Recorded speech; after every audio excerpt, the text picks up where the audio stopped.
While I was away, my parents and sister punished my 9-year-old adopted daughter because she refused to admit her cousin was prettier than her.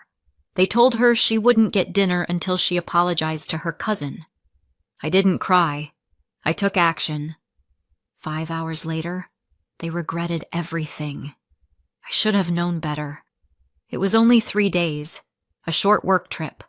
My husband David's shifts at the hospital are unpredictable, and I didn't want Nora stuck at home without steady care. My parents offered. My younger sister Vanessa lives there too, with her daughter Jasmine. 2 girls close in age. Built-in company, doting grandparents. It sounded safe. I pushed the door open and set my bag down. Jasmine's laughter carried from the living room, bright and sharp. Vanessa's voice followed, soft and sugary. But there was no sign of Nora. That's when the first crack opened in my chest. My daughter is not quiet by nature. If she was here and happy, I'd have heard her already. The silence wasn't absence. It was warning. "Where's Nora?"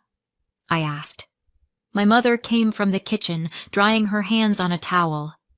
"She's upstairs." "She misbehaved, so we sent her to her room without dinner." I stopped where I stood. "What?" My father joined her, arms folded. "She was unkind to Jasmine. Hurt her feelings. We told her to apologize, and she refused." Vanessa leaned against the doorway. "She's my younger sister, and she's always known how to turn a room in her favor. You know how sensitive Jasmine is." Nora just sat there and wouldn't say sorry. The 3 of them stood there like a jury delivering a unanimous verdict. Calm, smug, convinced they were right. And all I could think was, they starved a child, and they're proud of it. "Where is she?" I said quietly. "Upstairs," Mom repeated. I went. Nora was in the guest room, sitting on the edge of the bed with her knees pulled up. Her hair fell forward in messy strands, sticking to her cheeks. I stepped closer, slow, not wanting to startle her. She didn't move. She just kept staring at the carpet, like if she focused hard enough, she could fall straight through the floorboards and vanish. When I crouched down in front of her, she finally lifted her head. Her eyes were swollen, rimmed red, lashes clumped together from tears. Her lips parted, then closed again. She looked older than 9 in that moment. Not grown up, not mature, just worn, like she'd already carried too much for too long. For a moment I thought she wasn't going to speak at all, and then, so soft I had to lean in to hear it, she whispered, "Maybe I'm just the ugly one. Maybe that's why no one wanted me before." I didn't gasp. I didn't rush to tell her she was wrong. The words rooted themselves in the air between us, sharp and heavy, and I let them hang there, because they were her truth in that moment, and she deserved the space to say it. I sat beside her, careful not to crowd. "Sweetheart, who told you that?" She shook her head. I brushed her hair back. "Tell me what happened. Why wouldn't they let you eat?" Her fingers twisted in her shirt. Jasmine was practicing for her show. Everyone was saying she looked so perfect. Then she asked me what I thought. Her eyes flicked up at me, guilty. I didn't want to say anything. I didn't want to lie, but I didn't want to upset her either. She kept asking, so I said she looked okay. But maybe too much makeup. I told her I don't wear makeup and I still look fine. Her voice cracked. "I wasn't trying to be mean, Mama. I just wanted to be honest, 'cause she asked me." Of course she was. That's Nora. Blunt honesty, no games. It's what I love most about her, and exactly what my family can't stand. "And then?" I asked. She started crying. Said I thought I was prettier than her. Told everyone I was mean. Nora's shoulders tensed, like she was bracing for another round of scolding. "They all yelled at me," said I hurt her feelings. "Grandma told me, just tell her she's prettier. It will make her feel better. They all wanted me to say it." Her voice broke. "But if I said it, Mama, It would feel like I was saying I'm ugly. And I don't. I don't want that to be true. My throat ached, but I kept my face steady, because she didn't need my tears. She needed my spine. I wrapped my arms around her. Downstairs, Jasmine laughed again, and applause followed like she was on a stage. The sound pressed through the ceiling, cruel in its cheerfulness. Nora whispered into my shoulder, "I'm not going to say it. Even if they never feed me again. I won't." The fierceness in her voice startled me. A 9-year-old shouldn't have to sound that defiant just to hold on to herself. But she did, and I loved her all the more for it. I held her tighter. "You don't ever have to say it," I told her. "Not to them. Not to anyone." She clung to me, sobs finally breaking loose. I didn't cry. I listened. I kept every detail, because I already knew this wasn't just about one night or one missed dinner. This was about what they believed she deserved, and I would not let that belief stand. I packed her bag, slung it over my shoulder, and took her hand. We passed the living room. Jasmine, my 8-year-old niece, sat draped in attention, the center of gravity in the house. Not one of them looked up. Not one of them looked sorry. That silence told me more than words ever could. Outside, the air was cold. Nora leaned against me, worn out. I buckled her into the car and kissed her hair. "We're going home." I straightened and looked back at the house. They thought starving my daughter was discipline. All they did was show me what I had to do next. 5 hours later, they regretted everything. When I tell people my sister Vanessa has always been the golden child, they usually picture a sweet little girl with ribbons in her hair. Let me save you the trouble. She wasn't sweet. She was adored. There's a difference. I was the older one, the steady one, the one who could be counted on to clean up after myself, and after her too. Vanessa was the pretty one. She was allowed to be late, messy, dramatic, because my parents decided those qualities were charming. Me? I was told to be practical, dependable, the responsible big sister. That was the rhythm of our childhood. And if you think it stopped when we grew up, you haven't been paying attention. I built a career.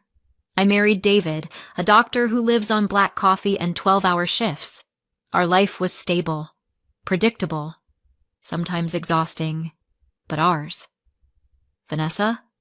She married young, too young, had Jasmine fast, and when the shine wore off and her marriage crumbled, she came back home with her daughter in tow.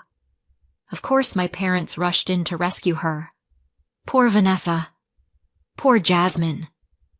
From the time Jasmine could walk, every smile was a miracle, every frown a crisis. The spotlight landed on her, and it never left. At first I thought it was sweet. Kids deserve love, right? Jasmine got more than love. She got worship. Every time she scribbled with a crayon, it was art. If she cried, she was sensitive. I told myself it was harmless, but as Jasmine grew, the pedestal grew with her. By the time she was old enough to spell her name, she wasn't a child anymore. She was a performance. Then came the modeling. Vanessa started signing her up for seminars and competitions, the kind that bleed families dry while promising stardom. Fancy costumes, professional photos, makeup kits marketed for children. My parents clapped through it all, insisting it was an investment. There was one problem. Vanessa couldn't afford any of it. That's where David and I came in. It started small. A dress here, a registration fee there. Then suddenly my card was on file, paying for things I didn't even understand. Workshops. Portfolio sessions. At first, I told myself it was family duty, but then the bills stacked higher, and the truth hit. I wasn't supporting my niece. I was funding the myth of her perfection. Meanwhile, David and I were fighting our own battles. We wanted kids. We tried. And tried. Every doctor's appointment was another door slammed shut. The verdict came. David couldn't have biological children. We grieved. Then we decided. Adoption. It wasn't a charity project. It wasn't a second choice. It was what felt right. David, with all his years in medicine, knew too many children who had no one. I just wanted to be a mother.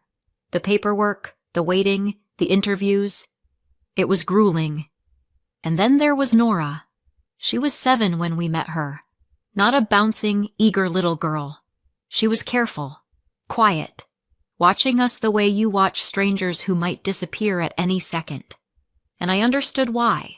She'd already been placed in foster homes, sent back. More than once. Each return teaching her the same lesson. Don't get too comfortable. She tested us in small ways. Would we still keep her if she got angry? If she cried too loud? If she told us the truth? It took months. But she started to laugh more. Started to stop glancing at the door like she was waiting for someone to tell her to pack her things. By the time she turned 9, she was our daughter. Completely. My family's reaction to Nora? Civil. Smiling. Hollow. Oh, how wonderful. She's very sweet. We're happy for you. And then the subject was changed. Back to Jasmine. Always back to Jasmine. Every family dinner, the conversation bent toward her. Her new routine, her upcoming show, the latest picture of her in sequins. Nora would bring along a drawing or a school project, waiting for someone to care. She got polite nods, maybe a pat on the head, and then the applause swung right back to Jasmine. It wasn't outright rejection. It was worse. It was erasure. And the excuse? They always had one. Nora's older. She should know better. She should let Jasmine shine. Older by 6 months, but they used that sliver of difference like it was a canyon. Jasmine was the baby. Nora was the big one. The one expected to bend, to shrink, to carry the weight of Jasmine's sensitivity. So if Nora wanted the same space, tough luck. I told myself it didn't matter. That Nora had me and David, and that was enough. But kids notice. They always do. I saw it in the way her shoulders stiffened when Jasmine soaked up praise, the way her smile dimmed when her own effort was brushed aside. She didn't say it, but I knew. And still, when I had to leave for that work trip, I convinced myself it would be fine. 3 days. Just 3 days. Maybe it would even help. Maybe time with her grandparents would soften the edges. Maybe Jasmine and Nora would find common ground. I believed that. And then I came home. And I found out just how wrong I'd been. That's the thing about being raised in favoritism. You recognize it in every form, even when it's dressed up as discipline. I lived it as a child. I saw it again as an adult. And standing there, with my daughter's eyes swollen from tears she should never have cried, I knew one thing for certain. I'd lived through Vanessa being the golden child. I wasn't about to let it happen to Nora. The drive home should have been the end of it. Collect my daughter, leave the crime scene, never look back. That's what any sensible mother would do, but I've never been accused of being sensible when it comes to Nora. I buckled her into the car, kissed her forehead, and told her I'd be right back. She looked at me, wide-eyed, like she wasn't sure if she believed me. I cracked the window, handed her my phone with David on the line, and told him to keep her company until I returned. Then I turned around and marched back into the house. The 3 of them were in the living room. Mom perched on the arm of a chair, Dad standing like a sentry, Vanessa sprawled like she owned the place. Jasmine wasn't there. From the next room, I heard the muffled gunfire of a video game, her voice rising through a headset. A PlayStation Vanessa couldn't have afforded on her own, but of course Jasmine had it. "Tell me," I said. No greeting, no small talk. "Exactly what you said to Nora." Mom smoothed her hair. "You're blowing this out of proportion." She was unkind to Jasmine, that's all. We asked her to apologize. Dad crossed his arms. She refused. Vanessa leaned back, her smile tight. All she had to do was say Jasmine was prettier. That's it. She wouldn't. There it was, out loud. You starved a 9-year-old, I said, because she wouldn't humiliate herself to praise your golden child. Mom bristled. Don't make it sound cruel. We just needed her to smooth things over. Jasmine's feelings were hurt. Nora could have fixed it, Dad added, flat. A little humility never killed anyone. I stared at him. So you made her the punching bag. You decided my daughter's dignity was worth less than Jasmine's comfort. Vanessa's smirk grew. Oh, stop acting like she's fragile. It wouldn't have cost her anything to say the words. Jasmine is the star. Everyone knows it. Nora should learn her place. For a moment, the room went still. And that was it. The confession. Not in legal terms, not written down, but in the way they said it without shame.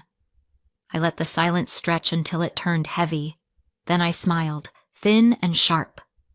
Good to know where we stand, I said. Very clear. And I walked out. Nora was still in the car, gripping the phone like a lifeline. I slid into the driver's seat, kept my voice calm, and told her we were going home. The night air bit at my skin as I drove, and I let it steady me. Because here's the thing. They thought it was finished. They thought I'd stomp my feet, then life would snap back to normal. They had no idea.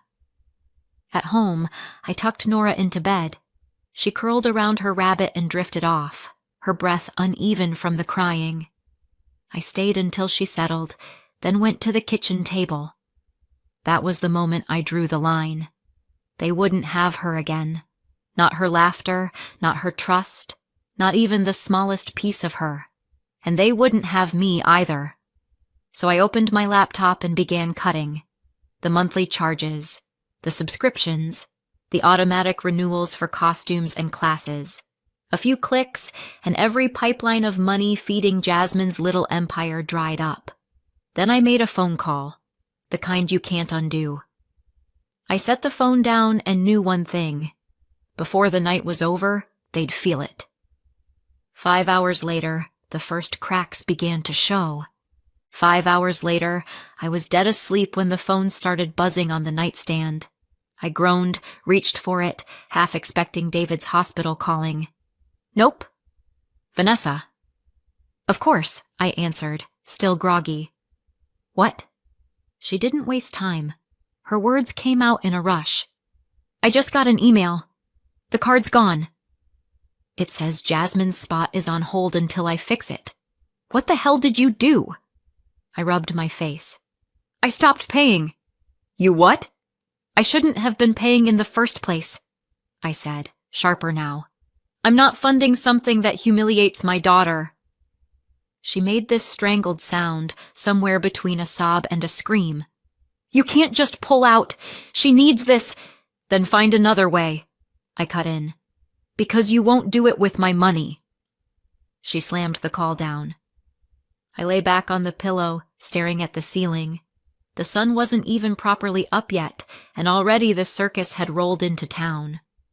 By the time I got to the kitchen, Mom had left a voicemail.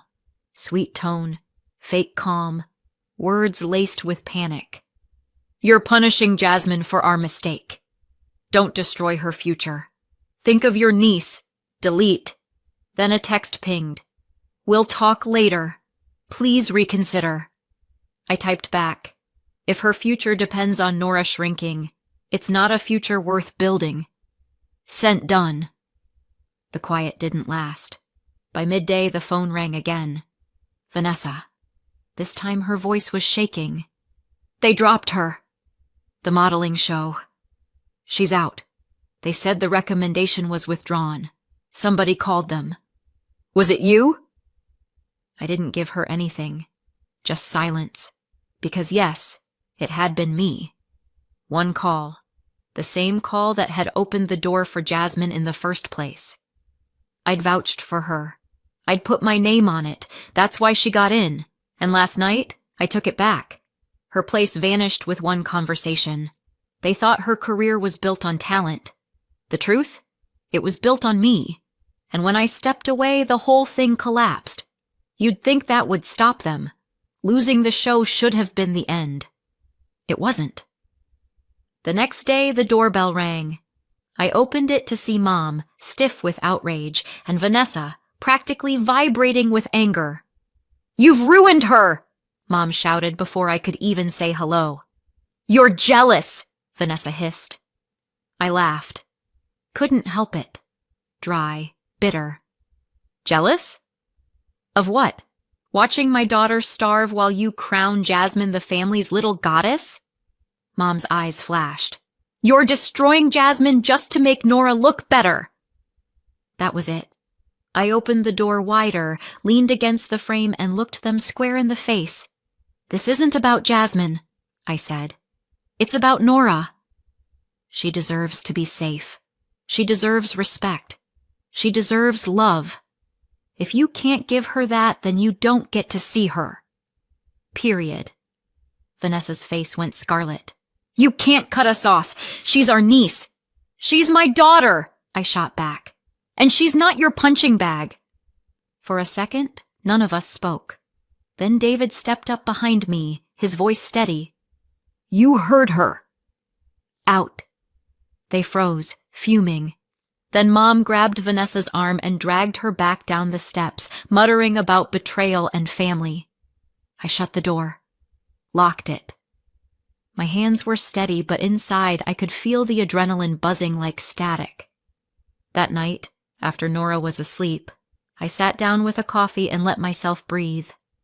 I thought about the phone call, the one I'd made in the middle of the night. It wasn't long, 5 minutes, maybe less.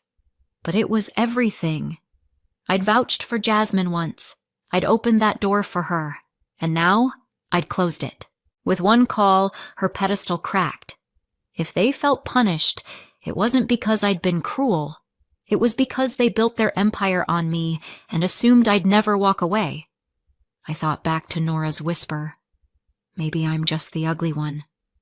Maybe that's why no one wanted me before. They wanted her to bow, to say she was lesser. Instead, she held her ground. That's who I was protecting. They thought starving my daughter would teach her humility. What it really taught them was loss. Nora is safe now. And Jasmine?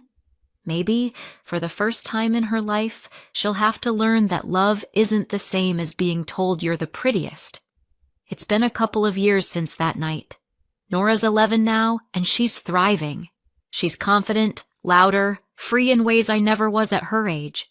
We've had time to focus just on us, holidays, laughter, a home without all that poison hanging over it. Walking away was the best decision I ever made. And the rest of them? Word gets around, whether I want to hear it or not. The modeling career fizzled almost immediately. Without my money or my name, it was over before it began. But Jasmine didn't let go of the lifestyle. She still expects the same over-the-top things. Designer clothes, luxury toys, a wardrobe that costs thousands. And Vanessa can't keep up. I even saw her once, working behind the counter at some dingy discount shop. She nearly ducked under the till when she spotted me, like I was paparazzi. Later I heard from a cousin that she's picking up extra shifts anywhere she can, just to pay for Jasmine's demands. She still can't say no. That's karma, I guess. The empire Vanessa built around her daughter collapsed, but she's stuck trying to maintain the illusion. I don't gloat. Not really. But it's hard not to notice how neatly it all turned back on them. They tried to crush Nora to keep Jasmine above everyone else, and now they're the ones suffocating under the weight of their own choices. I couldn't fix Vanessa. I couldn't stop her from raising a spoiled child who doesn't know the meaning of enough. But I could protect Nora. I could take her out of that mess. And I did. And now Nora is safe. They thought starving her would teach her humility. Instead, it showed me how far I'd go to protect her. So what do you think? Did I do the right thing? Did I go too far, or not far enough? Let me know in the comments, and don't forget to subscribe for more.